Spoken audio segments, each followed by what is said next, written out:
Hi everyone, in this video today I just want to give you a little bit of the behind the scenes of making one of my Rain and Thunder tracks. So I've been working on this kind of rain mix for a couple of days now, and I got to a point where I was really happy with how it sounded, and I wanted to share the rain mix with you before I then add the thunder and kind of just show you the process essentially of this. So I'll stop talking and I'll just play the kind of mix that I've got here, and then I'll kind of show you some of the process of that.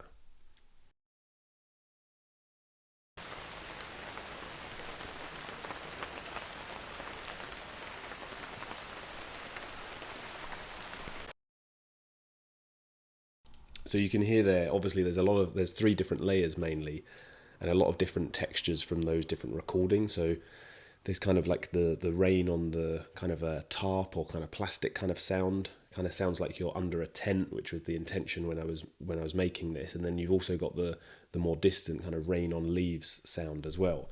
And when it comes to mixing these, it's unfortunately it's not as simple as just throwing a microphone outside and then like uploading the recording to YouTube.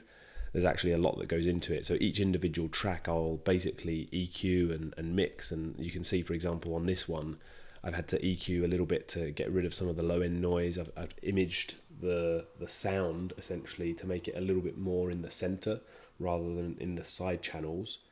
And the reason for that on this track is because I wanted the sound of this track to be a little bit more in the center to give some space for the other tracks to be in the stereo channels. So when you're listening, particularly in headphones, for example, then when you combine all the tracks together, it sounds like you've got this completely immersive surround sound. Whereas if you just add the tracks without making space for each one individually, it will just sound really kind of crowded and claustrophobic, and each track won't have its own space.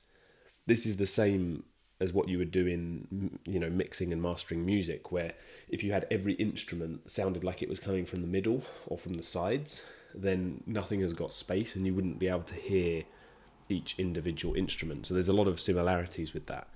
So along with that, then I've obviously also edited the other channels and the other layers, and done this kind of process multiple times. And then when you get to a place when you're happy with it, like I mentioned before, now is time to add the thunder. And also there'll be some more EQing and more adjustment there to essentially make some space for the thunder, normally in the middle, but sometimes maybe a little bit to the sides depending on the recording.